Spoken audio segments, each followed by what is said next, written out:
各位弟兄姊妹早晨，好高興咧今日有機會同大家分享神嘅說話。亦都睇到咧，原來咧喺個房入邊咧有人翻譯啊國語嘅弟兄姊妹，都歡迎你哋。多謝詩班咧同我哋揀到咁好嘅詩歌。不過咧仲要多謝呢個 Dalton 執事啊，即係咁長嘅經文都讀得咁清楚。下一次咧挑戰下佢嘅睇線，即係成章讀晒佢先。你知啦，路加福音咧好長啊，所以咧揀咗最長嘅，等佢讀下都好。嗱，我哋今日睇嘅經文呢，係路加福音第24章第13至到35節。路加福音第24章13至到35節呢一段嘅經文呢，其實係我比較中意嘅一段嘅經文。當中呢，記載咗兩個嘅門徒啊，佢哋喺以馬忤斯路上邊遇上復活嘅主嘅一段嘅記載。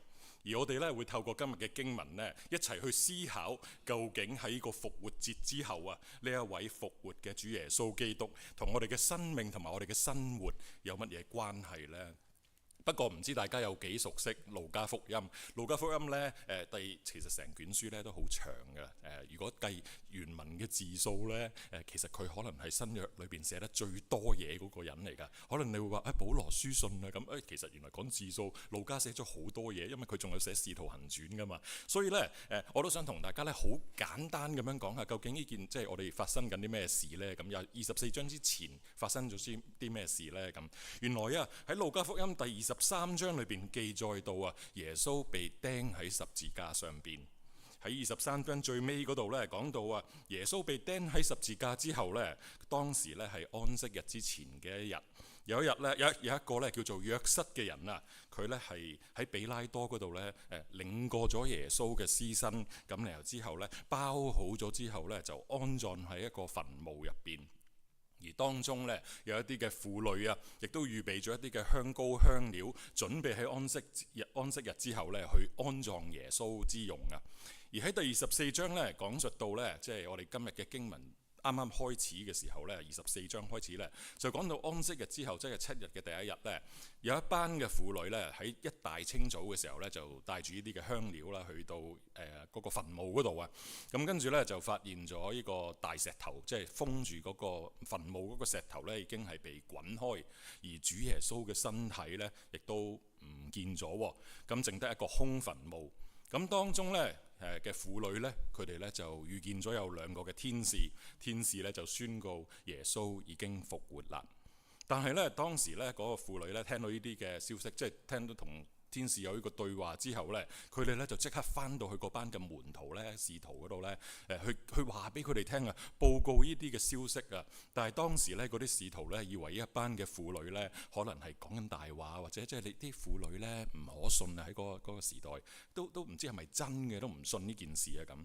而根據咧路加嘅記載咧，彼得咧聽到婦女嘅報告之後咧，佢就會跑咗去咧呢個即係就親自去到呢個空墳墓嗰度咧，就去睇。咁啊見到呢個空墳墓之後咧，心裏邊咧就覺得好奇怪啦。呢個咧就係今日嘅經文嘅上文。而今日我哋睇嘅經文第13節開始啊，即係發生喺安息日之後嘅第一日。經文一開始咧第13節咁樣講，佢話正當那日啊，正當那日咧就係其實係婦女發現呢個空墳墓同埋遇見天使嗰一日啦。佢話門徒中有兩個人，咁咧正喺度趕去，即係離開緊耶路撒冷。佢哋去緊一條嘅村莊，呢條村莊叫做以馬忤斯。我哋唔知道呢兩個嘅門徒嘅身份係乜嘢，我哋只係知道有一個叫做革流巴，因為佢個名跟住會被提到。但係咧，呢兩個人呢，都好似幾重要喎，因為喺路加嘅筆下呢，喺路加嘅筆下，如果大家睇約翰福音咧又唔同。喺路加嘅筆下呢，呢兩個呢係歷史上首先見到復活嘅主嘅人。而路加咧喺呢度特別提到咧係兩個人啊，即係 two people 啊，兩個人，因為兩個人喺符合猶太人作見證嘅一個嘅要求啊，就係話唔係一個人作出嚟嘅，因為有第二個人睇到噶嘛，所以可能路加咧想話俾我哋聽有兩個人嘅原因係話俾我哋知，耶穌復活呢件事呢，或者講緊呢個空墳墓呢件事呢，唔係作出嚟噶，因為係有見證，係符合當時嘅見證嘅要求噶。咁樣講係話俾我哋聽，我哋跟住睇嘅事可能係真噶咁樣。但係個問題嚟啦，如果大家都係熟悉路加福音或者睇到經文嘅上文嘅時候呢，你可能會問：喂，呢兩個人明明呢，好似同其他嘅使徒同埋門徒呢，跟住耶穌一齊進入耶路撒冷嘅喎，佢哋一齊好榮耀咁進城嘅喎，點解呢兩個人呢，喺安息日之後呢，會急急腳咁樣離開耶路撒冷嘅呢？仲有喎。原來呢，如果大家呢睇翻嘅原文嘅翻譯呢兩個人唔係喺度即係打下牙鉸啊，傾下偈咁樣嘅。呢兩個人喺度講嘅時候係講緊乜嘢呢？第15節裏邊講緊啊，佢話呢兩個門徒呢，佢哋喺度談論相問嘅時候，相問呢個字其實係講係 debate 緊啊，係熱烈咁樣激烈咁樣討論緊一件嘅事。咁咩事呢？佢哋討論緊嘅就係有關於耶穌被釘十架，但係只係剩翻空墳墓一件嘅事。當呢兩個人好激烈咁樣喺度討論緊發生緊咩事嘅時候，明明耶穌已經釘咗喺十字架上邊㗎啦，依家唔見咗喎，剩翻個空墳墓喎。咁樣講嘅時候呢，經文第15節話俾我哋聽，耶穌親自就近他們，和他們同行。不過第16節又話俾我哋聽，當時雖然耶穌已經係親自就近他們，和他們同行，但係第16節話俾我哋聽，當時門徒嘅眼睛係迷糊了，不認識耶穌。佢哋嘅眼睛迷糊了，不認識耶穌。俾着你係耶穌，你會有咩反應呢？即係如果我係耶穌呢，我可能會同嗰兩個門徒講：喂，你連我都唔認得，我咪係你哋講緊嗰一個嘅主角咯。依家生勾勾咁企喺你面前，你都唔認得，係咪盲㗎你？可能我會咁嘅樣，即刻話俾佢聽，我就係你揾緊、你哋講緊嗰個耶穌啦。但係好奇怪嘅係，耶穌冇即刻表露佢嘅身份，反而呢，佢繼續去同呢兩個嘅門徒同行，仲問佢哋你們走路彼此談論是什麼事呢？你哋傾緊啲乜嘢咁樣？不過唔問又自可，一問之下呢，門徒聽到呢個問題嘅時候呢，佢哋就站住經文話，他們就站住，臉上帶着愁容。睇到呢度，我諗大家都可能有唔少嘅問題。點解嗰啲門徒呢個眼睛呢係即係迷糊咗嘅呢？唔認得耶穌嘅呢？點解？好明顯即係唔係佢哋有啲咩黃斑病變啊，咩嗰啲咩白內障啊咁樣，因為佢哋之後會睇得翻噶嘛，咁所以肯定唔係佢哋嘅眼睛有問題。但係點解仲有門徒會臉帶愁容嘅呢？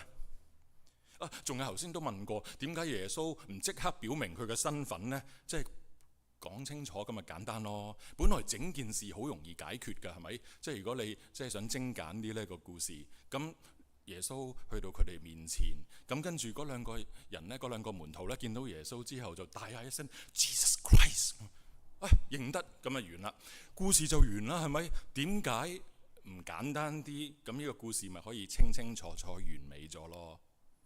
不過我諗耶穌係有特別嘅意思。喺呢度呢，兩個人嘅眼睛係迷糊咗唔認得耶穌。原來呢，喺原文嘅翻譯呢，呢個係一個被動式嚟嘅，叫做 divine passive 嘅意思，即係話耶穌係有意咁樣令到呢一兩個嘅門徒睇唔到、認唔到自己嘅身份啊，即係唔俾佢哋睇到唔係佢哋自己睇唔到，而係神或者耶穌專登令到呢兩個人認唔到佢自己嘅身份。不過點解呢？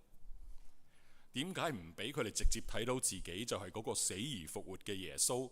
咁咪即係信心大增咯，係嘛？即係睇完之後，哇！即係見到耶穌喎，咁咪死咗噶嘛？明明依家在生嘞喎，咁咪信心大增咯，咁咪即係好開心咯。咁唔係應該咁樣嘅咩？好明顯，耶穌咁樣做梗係有原因啦。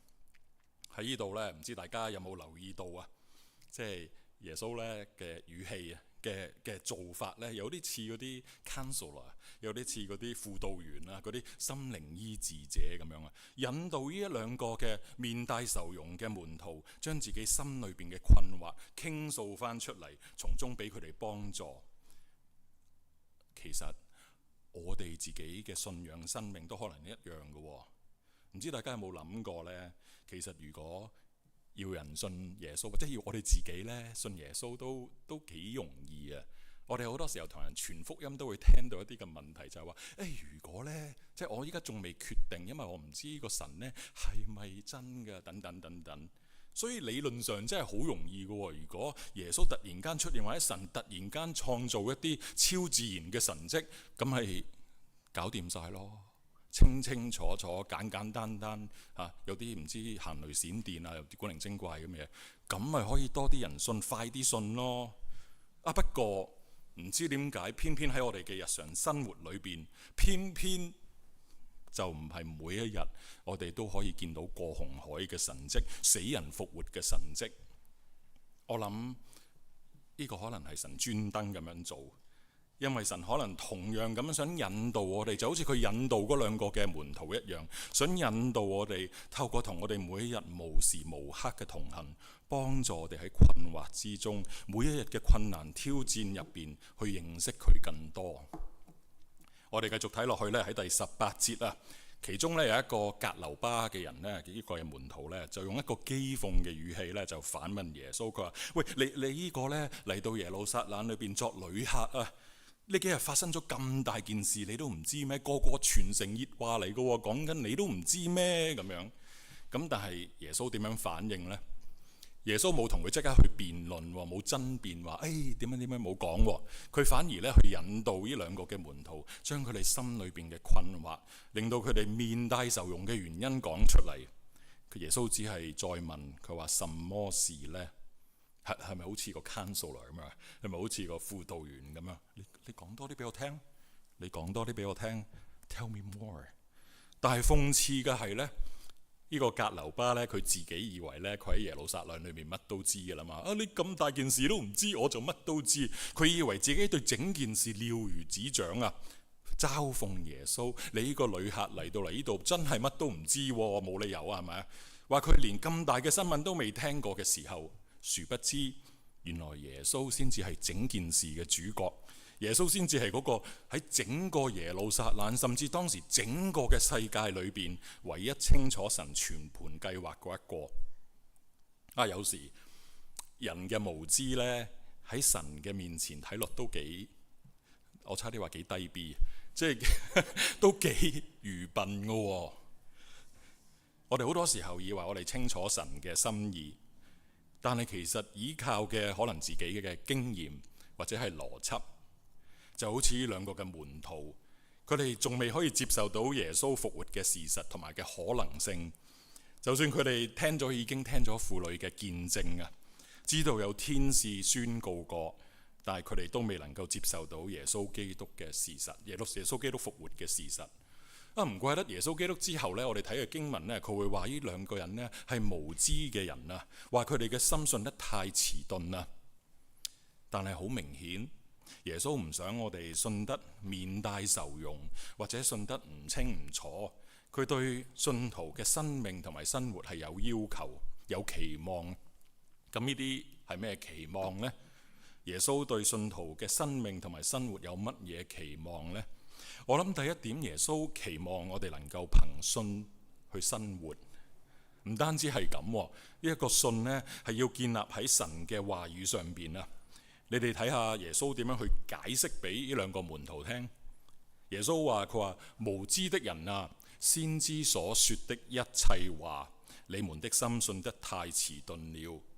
跟住喺第27節啊，27節咁講，於是呢，耶穌呢就從摩西同埋眾先知起，即係講緊舊約啊，摩西眾先知起，凡經上所指着自己的話，都給他們講解明白了。知唔知耶穌喺度做緊咩？耶穌喺度做緊 Bible study 啊，即係做緊同大家查緊經啊，同佢解釋，原來舊約裏邊嘅經文喺摩西嘅律法、先知所講嘅講論裏邊，經上面所記住嘅都係講緊我啊，同佢哋做緊 Bible study， 同佢查經。弟兄姊妹，你信唔信神啊？或者應該咁樣問，你所信嘅，你所堅持嘅，你持守嘅信仰係咪建基，或者係建基喺乜嘢上邊呢？係唔係聖經呢？抑或你聽翻嚟嘅二手信仰呢？抑或係社會潮流風氣、道德標準呢？弟兄姊妹，我哋自己有冇勤力咁樣去讀聖經呢？自從有咗互聯網之後，資訊氾濫，我哋打開手機有好多嘢睇。你悶啊？喂，唔緊要，因為呢有好多遊戲大家可以玩嘅。仲有如果你覺得寂寞啊，有好多社交媒體，有通訊軟件，呢啲咁嘅嘢呢，林林總總嘅嘢呢，全部本身都未必係一個好大嘅問題。不過如果我哋俾呢啲嘅科技霸佔咗我哋讀神説話嘅時候，我哋就要小心啦。啱啱呢上完呢個黃牧師呢有關於呢個異端嘅主日學，其實呢我一路都有一個嘅問題，點解嗰啲人會即係咁蠢嘅？點解啲人會咁蠢去信嗰啲異端嘅？即係擺到明係假㗎啦，咁你都去信？即係咪即係呢個世界豬頭餅特別多嘅呢？不過又諗真啲，我哋都唔好以為自己好叻喎。今朝又係上主日學嘅時候呢，阿陳牧師又講咗類似嘅嘢。佢話 You become what you read。我唔知大家睇乜嘢呢？依家最中意係幾多時間睇聖經，因為好多時間都係睇緊即係碌手機呢。嗱，我 guilty， 我自己都睇好多時間手機。不過如果你睇手機嘅時間係多過你睇聖經嘅時間，我諗可能就會有少少問題。我哋要諗下，尤其是喺今時今日，我哋唔單止係有互聯網啦，我哋依家仲有人工智能，有時邊樣真邊樣假都真係好難分。大家有冇傳閱過？可以有啲 video 可能都唔係你嚟嘅，但係成個你咁嘅樣喺度做一啲嘅嘢呢，真定假都好難分。如果我哋自己都唔喺神嘅話語裏邊去下功夫嘅話呢，真係好容易俾一啲假嘅信息呃咗，俾人騙財唔緊要，咪都緊要，不過都唔係好緊要。不過如果我哋信仰一個關乎生命嘅一個嘅問題，咁就真係唔好搞錯。弟兄姊妹，如果神係藉住聖經將自己啟示俾我哋聽嘅話，而我哋又唔勤力去讀聖經嘅話，咁我哋又點可以話自己係真係認識神同認識我哋嘅信仰呢？讓我哋由今日開始一齊立志多啲去讀聖經，去嘗試感受一下、學習一下乜嘢叫做晝夜思想佢說話，好唔好啊？而另一方面呢，頭先講到耶穌期望呢，佢嘅信徒、佢嘅門徒係要憑信去生活。而一個信心唔單止係認信咁簡單，仲係要同神建立一個關係。喺第15節呢，經文咁樣講，佢話正談論相問嘅時候，兩個人喺度 debate 緊，喺度討論緊嘅時候，耶穌親自就近他們，和他們同行。跟住第17、第19節兩節都咁樣講，耶穌問佢話是什麼事呢？係什麼事呢？耶穌俾兩個嘅門徒佢哋講出心裏邊嘅鬱悶同埋掙扎。耶穌呢個舉動呢，對我哋嚟講其實係好有意思嘅。當你諗下，我哋嘅神係嗰位願意親自就近我哋，同我哋同行嘅神。弟兄姊妹，憑信生活唔單止係一個嘅認信，仲唔係淨係認信信咗咁簡單，而係仲要同神建立一個關係。喺日常嘅生活入邊啊，我哋難免會遇到好多嘅困難、挫折、失望、沮喪，原因可能係疾病，可能係死亡，可能係失業，可能係社會嘅不公義，又或者其他嘅問題。頭先司班長話真係原來神冇應許天色常藍啊！好多嘅問題，我哋遇到各種各樣我哋唔中意嘅嘢。有時我哋可能會覺得神好似冇聽我哋嘅禱告，久而久之，我哋就會覺得喂，其實祈唔祈禱都冇乜所謂啦，因為神都唔聽，或者聽到都冇反應。再久唔久之呢，我哋甚至會覺得喂，其實神存唔存在都冇乜所謂啦，日日都係咁過。但係如果我哋有一個咁樣嘅思想嘅時候，我哋嘅生活、我哋嘅生命就係同唔認識神嘅人一樣。大家今朝有冇上主日學？陳牧師又講咗類似嘅嘢。如果我哋係真係咁樣諗嘅時候，可能我哋嘅生命同埋生活覺得有冇神都唔係好重要嘅時候，可能我哋同未信嘅分別都唔係好大。想同大家分享一句嘅我想話個案，但係其實唔係一個個案，因為我識嗰個嘅姊妹。呢位嘅姊妹呢，佢唔係返呢間教會嘅，不過呢，佢就由細到大，由細嘅意思呢，喺母腹中啊，即係喺 BB 嘅時候呢，佢已經返教會啊，係一位好好嘅姊妹，好火熱嘅姊妹。喺教會裏邊呢，又有領詩，又參加短宣，又各種各樣嘅侍奉，都見到佢好年輕嘅一位姊妹。基督教家庭長大。咁但係咧，過咗冇幾耐嘅時候咧，佢就真係好好啊，入咗 UBC 咁，入咗大學。咁咧入咗大學咧，讀咗呢個哲學系，即係 philosophy。咁跟住咧，突然間180度轉變，受到好多嘅思想嘅衝毀，即係嘅氛圍咧，佢衝擊咧，就180度轉變。因為大家唔知唔知道哲學係做乜嘢？你可以諗下咧，即係我估嘅咋，呢啲希臘啊、羅馬嗰啲人咧，嗰啲哲士啊、辯士就係去討論㗎嘛，去講一啲嘅題目，喺度講到沒完沒了咁樣講。喺呢個過程裏邊咧，佢嘅信仰由母腹中已經返教會嘅信仰咧，得到動搖啊，就冇返教會。咁跟住咧，我就有一次同佢食飯，咁我就同佢傾嘅時候，佢講咗一句説話咧，我覺得真係好可惜㗎。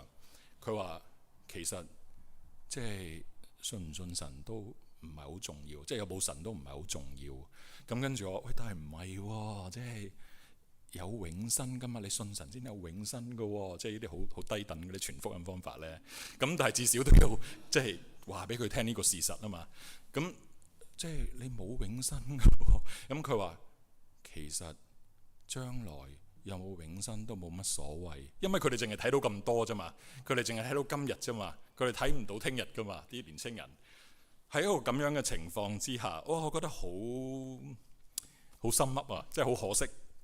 喺一個咁樣嘅情況之下，可能佢過去返咗咁多年嘅教會咧，由母腹開始返教會嘅時候，可能佢嘅對神嘅關係嘅認識咧，只係喺頭腦上邊一個嘅認信。不過佢冇同神有一個好深入嘅關係，一個 personal 嘅 relationship， 冇一個係耶穌親自就近同佢同行嗰個嘅關係。可能呢一個係如果有得翻轉頭呢，時光可以翻轉頭，可能呢一樣嘢呢係一啲時間要培養出嚟嘅關係，就可以幫佢入到大學嘅時候，去到社會唔同嘅環境嘅時候都可以有穩陣啊，有一個嘅安全網。弟兄姊妹，呢個係唔係你嘅屬靈光景一個嘅寫照呢？喺困難入邊，你係唔係臉上帶着愁容呢？即使係面對極度嘅困難，你係咪相信神仍然掌管？你係咪仲係睇到神嘅作為呢？可能神容許呢啲嘅挫折喺我哋生命入邊係專登嘅。係等到我哋喺掙扎呼求嘅過程裏邊，更加去認識神，明白佢嘅心意，同佢建立一個唔會移情別戀嘅一個嘅親密關係。曾經有神學家咁樣講呢，佢話其實呢，神呢係專登令到我哋唔係天色常藍，係專登俾啲挫折俾你。你可以諗下，如果你今日嘅生活係好得無比，人又靚，錢又多，健康又乜都有晒嘅時候，咁你仲使唔使上天堂呢？講真，我們在這裡真好啊，係咪？做咩要上天堂呢？所以呢，佢話各位神學家話，可能係專登啊，即係等到你哋唔好太過依戀呢個嘅世界即係頭先陳牧師上堂嘅時候話，我哋有冇一個係即係期待住耶穌再來嗰一個嘅視野有冇咁樣呢？我哋會唔會真係冇同一個嘅神去建立一個親密嘅關係呢？所以咧，我好中意咧聽人哋講見證。以前我覺得好鬼悶嘅，即係成日啲人好中意講自己嘅故事噶嘛。咁但係咧，原來聽見證咧係好 encouraging 嘅，即係好得到鼓勵嘅。因為透過喺聽人哋嘅見證嘅時候，你會發覺原來神無時無刻直到今日都喺每一個人身上，無論你係信咗同埋未信呢，佢都仲係工作緊，係一個真係見證嚟。可能佢講得唔係幾好啊，又可能口齒唔伶俐啊等。不過你睇到神背後嘅工作啊，呢一個先至係真正嘅見證，唔係嗰個人講得幾流利啊，而係睇到神嘅工作喺後邊啊。呢一個遠遠不食人間煙火嗰一位嘅上帝，原來無時無刻咁樣喺我身邊嘅。呢一個就係見證。弟兄姊妹，你願唔願意俾耶穌親身咁樣就近你啊？與你一齊同行啊？你想同耶穌建立更深嘅關係嘛？不如喺復活節之後，由今日開始，我哋一齊多啲去禱告、靈修，多啲去親近神，同佢建立關係，好唔好啊？不過呢，耶穌呢，其實嘅期望呢又冇咁低，唔係淨係得一樣嘢。耶穌呢，期望呢，我哋除咗係憑信心咁樣生活之後呢之外呢，都期望我哋可以去存盼望咁樣去生活。而呢一個嘅盼望啊，唔係話期望一切都順風順水好順利，而係從神而來嗰一份嘅肯定同埋安全感。第19節啊，當耶穌問完嗰班嘅門徒，佢話咩事呢？你講多啲俾我聽啦。什麼事呢？之後啊，門徒呢終於講出佢哋面帶愁容嘅原因。原來佢哋對於一個耶穌嘅期望呢，同現實嘅期望呢有少少落差。似乎兩個人呢認為呢一位拿撒勒人耶穌啊，呢一位先知啊，在神同埋眾百姓面前說話行事都有大能嗰一位嘅耶穌呢，應該幫佢哋喺羅馬嘅政權之下去拯救以色列民噶嘛。但係隨住耶穌嘅死，佢哋嘅盼望好似幻滅咗。兩個人嘅心情會點呢？係會點嘅呢？喺興奮過後，好似做咗一場夢嘅感覺。冇幾耐之前，佢哋先至好榮耀咁樣進城，好似有少少好似呢個禮拜放完 long weekend 假之後呢，返工個感覺，好似放完假發完夢，乜都冇，期待嘅係下一個 long weekend 咁嘅感覺。我係講大部分人，唔係講我。大家有可能已經信咗耶穌基督一段嘅時間，但係如果有一日有人話俾你知呢，佢話喂，你信咗20幾年、30幾年嗰個呢神呢，嗰個耶穌其實係假㗎。如果咁樣講嘅時候，唔知你嘅感覺會係點呢？你會唔會覺得好似跟錯隊呢？你會唔會覺得好似信錯咗神呢？你會唔會覺得好似嘥咗好多時間呢？可能呢一個嘅心情就係嗰兩個人經歷緊嘅心情，佢哋以為有正嘢啊嘛，跟住耶穌入去，點知死咗啊！可能呢一個嘅感覺就係當時嗰兩個嘅門徒嘅感覺，佢哋只係可以接受滿有榮耀嘅耶穌，但係佢唔可以想像一個受苦嘅僕人，似乎有啲似嗰啲咩輸打贏要嗰啲感覺啊，係咪啊？唔怪得嗰兩個人臉帶愁容，亦都唔怪得佢哋喺安息日之後呢，就匆匆咁樣急急腳咁樣離開耶路撒冷。呢樣可能都係同我哋信主嘅經歷有啲相似喎。我講我自己啫，依家唔知大家有冇咁嘅經歷。不過我自己呢，有個經歷就係呢，發覺自己最火熱嘅時候呢，就係信主嗰一年啊，頭嗰一年。咁呢，我會參加晒所有教會嘅聚會。即係連你知唔知我做過單人領詩㗎？即係冇人笑嘅。即係你以為我真係識唱歌啊？即係我唔識㗎。咁即係我真係乜嘢聚會我都參加，好火熱。乜嘢侍奉又參加，又靈修又讀經咁。但係日子耐咗呢，就發覺自己嘅信仰好似即係冷淡咗啊！好似一切都變咗即係好 routine 啊，好日常，將耶穌基督等咗喺一個星期日嘅訪客，淨係星期日先拎佢出嚟用一用。弟兄姊妹，唔知你有冇咁嘅感覺？如果我哋繼續睇落去呢，睇翻經文前少少嘅經文第22節，喺以馬忤斯路上邊呢，呢兩個門徒佢哋聽到婦女嘅見證、空墳墓同埋天使嘅顯現啊，但係佢哋都冇相信過耶穌會復活，冇呢一個嘅盼望，所以佢哋仍然未能夠去接受耶穌係可以復活。喺整件事最諷刺嘅地方係乜嘢呢？你要想象下當時嘅情景，兩個活生生嘅門徒喺以馬忤斯路上面討論咗一個死咗嘅耶穌。不過嘅現實其實係一個活生生嘅耶穌揾咗兩個喺屬靈上死氣沉沉嘅門徒，冇盼望，生命就冇意義。好似同大家分享過呢，我曾經去受一啲嘅院牧訓練，見咗好多唔同嘅人，包括臨終嘅病人，包括一啲可能突然間健康轉變嘅人，即係例如話佢突然間中風啊，突然間本來正常一個人突然間變咗行唔到路啊，或者係有各種各樣其他嘅問題，返唔到屋企啊嗰啲嘅問題，發現呢一啲嘅問題都係一個共通點，就係呢：如果嗰啲人睇唔到盼望嘅時候呢，佢哋好容易生活喺恐懼之中，無論佢係基督徒又好，唔係基督徒又好，當佢睇唔到呢個嘅盼望嘅時候，佢哋好容易會跌入恐懼之中。我探過一位嘅女士，80歲嘅女士，佢中咗風，但係呢，佢估唔到原來佢從此之後就唔可以再返屋企，因為佢唔可以自理。咁喺醫院幫佢揾緊一個嘅下一站，應該去放喺咩地方，即係療養院又好，點都好嘅時候呢，佢就每一日喺度喊，因為佢睇唔到，因為佢唔知道個將來會係點嘅樣。咁點呢？咁我就去咗一個第一次去揾佢。咁跟住即係喺醫院入邊呢，你唔可以公開咁樣話自己係基督徒噶嘛，即係唔可以公開即係話我係基督教嘅院牧噶嘛。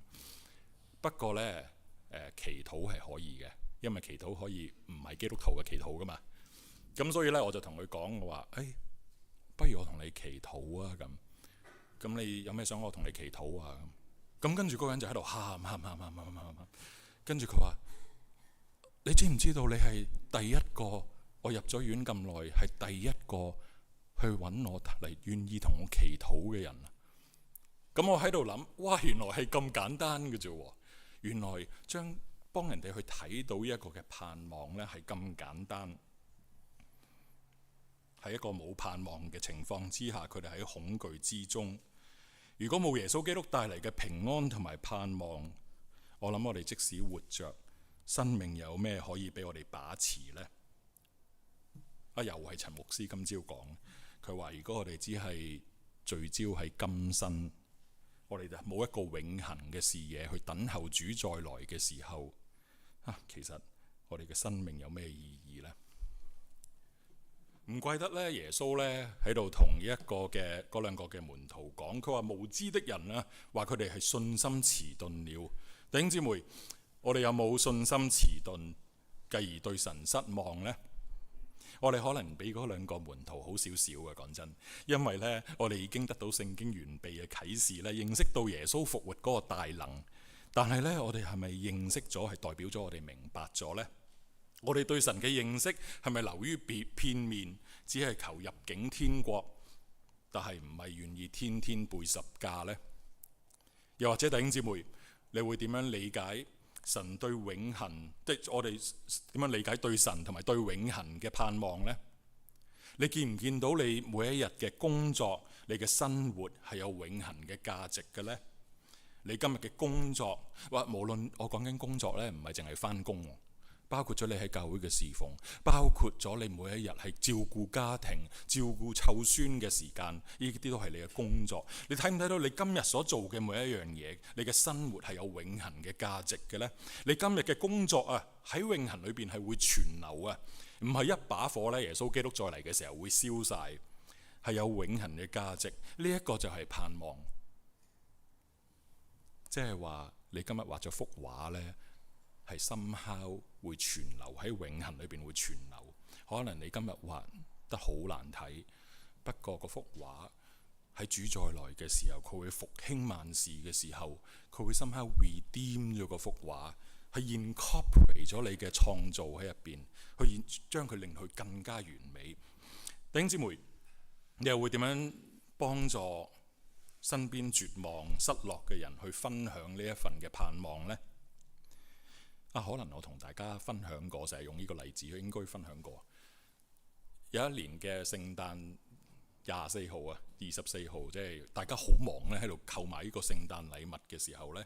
咁呢，我就即係去到 Metro Town 呢個大 mall 入邊，咁樣呢，就有啲人喺度抹玻璃啊嘛，咁跟住呢，我話即係多口啊，你知我都幾多口，咁我走埋去，即係就同佢講啦，即係 Thank you for cleaning the window glasses。即係我話即係多謝你去抹嗰啲玻璃，即係好冇意義嘅。其實佢做嗰啲嘢，你諗下，因為呢，佢今日抹咗，即係唔使5分鐘呢，啲人就摸到手指毛好多污糟邋遢，因為多人啊嘛。不過講完之後呢，嗰個人就好感動咁樣。原來俾人睇到佢自己嘅工作嘅價值，有永恆嘅價值，就係咁簡單嘅啫。我自己嘅家庭醫生呢，就係年幾之前退休。咁佢話呢，我喺一個乜乜 community community 裏邊呢，已經做咗30年家庭醫生。咁我喺度計數咯，你退休30年，即係你一畢業就喺度做醫生㗎喎，做家庭醫生㗎喎。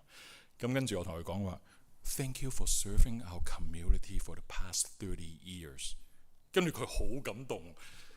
我成日覺得呢啲醫生呢係比較嗰啲㗎嘛，即係高人一等㗎嘛。但係我諗喺佢每一日喺度由病房去病房喺度好忙嘅時候呢，真係冇人去感謝佢，淨係話我每一次見你嘅時候都得嗰2分鐘，但係冇人去真係多謝佢。原來講一句咁嘅説話，咁我又唔係作出嚟，我真係咁諗噶嘛。即係我覺得你喺個社區裏邊做30年，即係仲係唔係好，即係做家庭醫生好辛苦啊！我唔知大家知唔知道？你以為佢揾好多錢，但係佢好辛苦，即係其實好忙，做咗30年，好即係 faithful 咁樣去。佢知又好，唔知又好啦，但係佢服務緊呢個社區。弟兄姊妹，其實我哋教會都係咁嘅，即係當我睇到呢教會有啲事工係唔需要嘅時候，唔知點解呢 magically 佢就會做好咗。即係做好咗嘅原因係因為背後有好多人冇出聲咁樣去做咗啊。可能我哋每一日做嗰樣嘢呢，我哋睇唔到啊！我哋好多時候睇到有啲嘅唔足，呢個人返工遲到，呢個人做呢樣嘢做得唔好，呢個人嘅侍奉點樣，但係我哋睇唔到原來呢，佢哋做每一樣嘢，每一個嘅努力啊，其實都有永恆嘅價值。可能呢一個就係我哋幫助身邊有困難嘅人，或者係沮喪嘅人，去得到一個盼望嘅方法。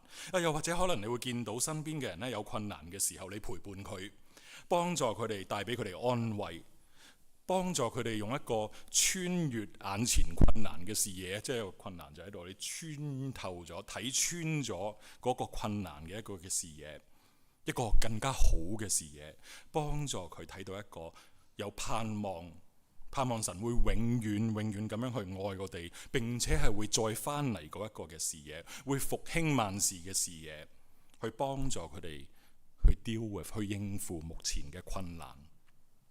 又或者可能係我哋每一日嘅生活同埋生命裏邊呢，去學習活出一個天堂喺我哋心裏邊嘅，即係 heavenly minded 嘅思維。如果我哋有一個 heavenly mind 咧，即係天堂就喺我哋心裏邊，又或者你可以話係即係天國做緊天國 kingdoms work 嘅 mindset 嘅時候，一個唔介意付出，一個只求討神喜悅嘅生命嘅時候，呢一個可能就係一個見證，俾人哋睇到我哋即係可以幫到我哋身邊嘅人睇到呢一份嘅盼望。弟兄姊妹，喺你嘅生活場景入邊又會係點樣呢？喺我哋生活嘅溫哥華，其實呢，即係尤其是呢幾年呢，啲物價又貴啊，即係越嚟越貴，貧窮嘅問題越嚟越多。我哋可能唔係好識，身邊有啲人可能係瞓街嘅，但係其實好多人係經歷緊貧窮、死亡、情緒，尤其是情緒，好多人有情緒嘅問題、疾病等等嘅威脅。好似同大家解釋過左手邊嗰幅畫、嗰幅圖畫、嗰幅相係乜嘢嚟嘅？喺溫哥華影嘅嗰個鐘下邊呢，其實大家睇得唔係好清楚，係瞓咗個人喺度，因為夜晚黑係噴啲暖，即係唔係夜晚黑啊？其實佢係排氣口嚟嘅，所以好暖啊，喺嗰度取暖。不過最大嘅諷刺呢，係隔離呢嗰棟係某一間嘅珠寶廠。我睇完呢個之後覺得，哇！即係其實可以好大嘅 contrast， 即係貧富懸殊，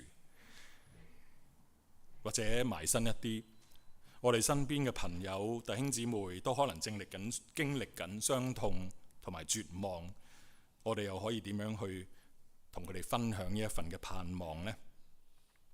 可能我哋可以通過大方咁樣去慷慨咁樣去捐助，去幫助嗰啲人去睇到盼望。因為當我哋咁樣做嘅時候啊，唔單止好實在咁樣去幫佢哋解決咗即時嘅問題，唔單止可以幫助佢哋睇到仲有人身邊原來仲有人睇到佢，仲有人關心佢。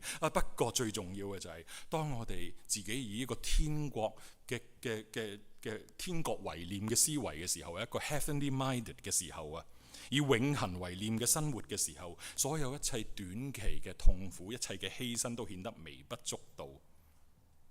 弟兄姊妹，從今日開始喺復活節之後，讓我哋立志好似耶穌一樣咁樣去關心我哋身邊嘅人，好似耶穌問嗰一班嘅門徒咁樣，什麼事呢？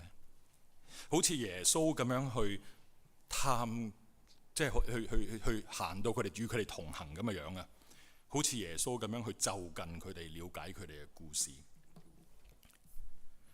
不過呢，耶穌對門徒其實仲有一個嘅盼望，一個嘅期望。耶穌期望呢，我哋可以以愛去生活，而基督徒嘅愛係應該與人分享。經文呢，大家呢一張 slide 睇唔到，喺第28節講到啊，當耶穌同埋呢兩個嘅門徒行到近以馬忤斯路嘅時候呢，耶穌咧就扎扎地地咁樣，我就繼續向前行。跟住29節咧就話呢兩個門徒咧就強留住耶穌啊！佢話：喂，時候晚啦，即係已經夜啦，咁日頭已經平西了，請你同我們住下吧。呢兩個門徒咧就見到耶穌就嚟走咁樣，我哋到啦，不如你入嚟食埋飯啦，都夜啦咁樣。咁耶穌咧就進去要同他們住下。好彩佢哋找緊咗耶穌，因為如果唔係，我哋就冇下文噶啦。喺第30節食飯嘅時候，當耶穌拿起餅來，祝福了，擘開，遞給他們，他們的眼睛開了，這才認出他來。你有冇諗過？點解佢哋突然間喺一剎那突然間認出耶穌嘅？頭先咪講緊耶穌專登唔俾佢哋認出嘅。點解呢個時候特別要喺呢個時候俾佢認出耶穌呢？食飯嘅時候咪食飽咗之後開始眼睛明亮呢？梗係唔係都未開飯。大家可能對呢一個擘餅嘅經文或者擘餅嘅動作好熟悉，因為呢一個就係耶穌基督設立主餐嘅一幕。而喺路加福音裏邊呢，原來路加曾經咧用相同嘅字眼啊，大家可以睇下第22章19節下邊嘅經文，用相同嘅字眼去描述呢一個擘餅嘅動作。可能路加喺呢度想話俾我哋聽，門徒對於呢個擘餅嘅情景應該係特別有印象，所以當耶穌再做呢一個動作嘅時候呢，佢哋就認出咗耶穌嚟。不過呢，有一啲學者咧睇到一段嘅經文咧，佢哋就問咗一個嘅問題，佢會唔會有一個另外嘅可能性呢？呢度咧大家要用少少嘅想像力，即係因為如果唔係咧，你太過仔細咧，你就會覺得好似唔係好合情理。因為你會睇下，咦，點解耶穌係西人嚟嘅咧？咁即係，但我哋唔好睇到呢個係一個畫作嚟嘅。當耶穌喺個即係食飯嘅時候咧，佢拿起餅來，祝福了，擘開，遞給他們。點解門徒眼睛會明亮咗呢？嗱，耶穌拿起餅來祝福，就擘開，遞給門徒。可能喺嗰個時候，門徒當時睇到嘅係耶穌被釘十字架釘痕嘅手。門徒終於認出耶穌釘痕嘅手。門徒可能喺嗰個時候，第26節，基督這樣受苦，這樣受害，又進入他的榮耀，你不是應當的嗎？如果係咁樣嘅時候，當耶穌擘餅唔覺意俾佢哋睇到釘痕嘅時候，嘅釘痕嘅手嘅時候，咁就好有意思啦。呢一幅畫嘅畫家呢，係一位意大利嘅畫家叫 Caravaggio。呢幅畫可能就捕捉咗當時嘅情景。我知道大家睇得唔清楚，不過呢 Caravaggio 呢係一個好識得處理一個光暗嘅一個表達嘅畫家。喺呢幅畫裏邊呢，我哋見到耶穌嘅手呢係一個影啊！放大俾大家睇下先嗱，耶穌嘅手呢係一個嘅影。咁樣呢，有啲人就喺度諗啦，呢一個耶穌嘅手有一個影，但係點解嗰度有一個光影，有個光圈喺個影裏邊嘅呢？咁樣，所以有啲人呢喺度估計，可能 Caravaggio 畫呢幅畫嘅時候啊，其實係專登想表達耶穌一雙釘痕嘅手，因為透光嘅，穿過咗透光。原來可能呢，即係如果咁樣諗嘅話呢，會唔會係因為呢一班嘅門徒終於明白咗耶穌受苦嘅必然性啊？佢哋嘅眼就開始認出耶穌，唔係嗰個幫佢哋攞翻喺猶太人喺羅馬嘅政權裏邊去拯救以色列人嗰一個嘅耶穌，而係一個受苦嘅耶穌。佢哋開始認出耶穌，唔係一個淨係被釘喺十字架嘅耶穌，而係掌管咗全盤計劃 willingly 甘願死喺十字架上邊嘅耶穌。所以呢，依家佢哋明白，門徒明白耶穌所講啊，第26節，基督這樣受苦，又進入他的榮耀，豈不是應當的嗎？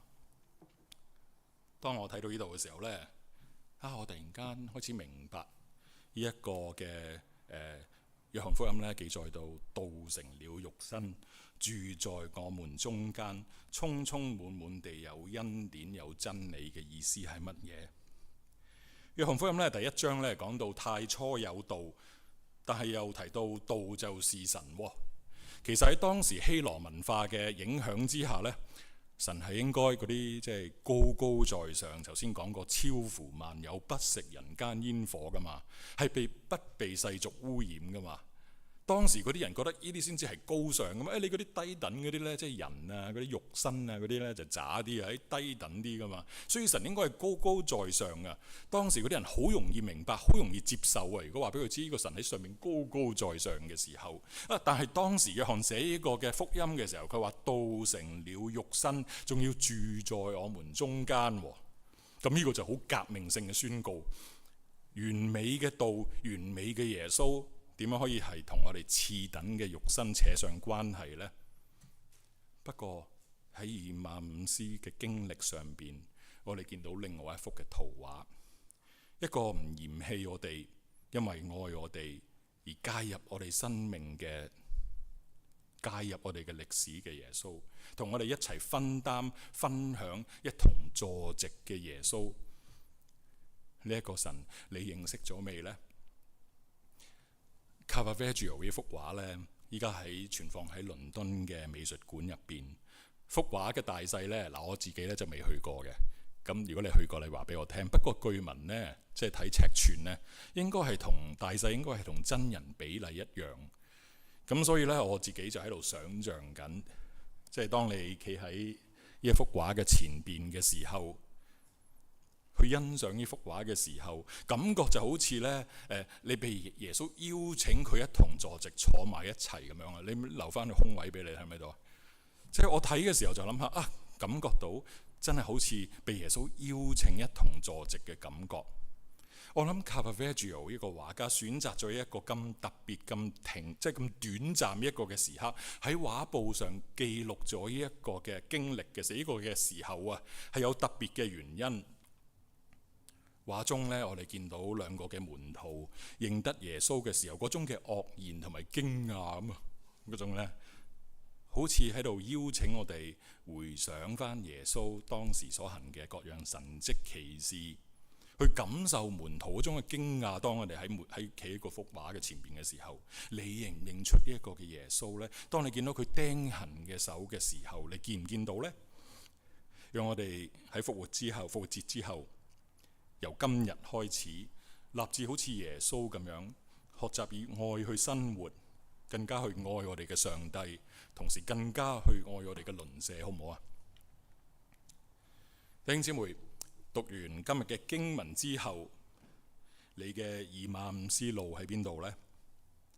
喺嗰度你可以再次遇見耶穌，讓佢俾一個新嘅視野俾你，你可以 encounter Jesus afresh， 用一個新嘅視野去認識耶穌基督。或者我可以問下，你再遇上耶穌基督未呢？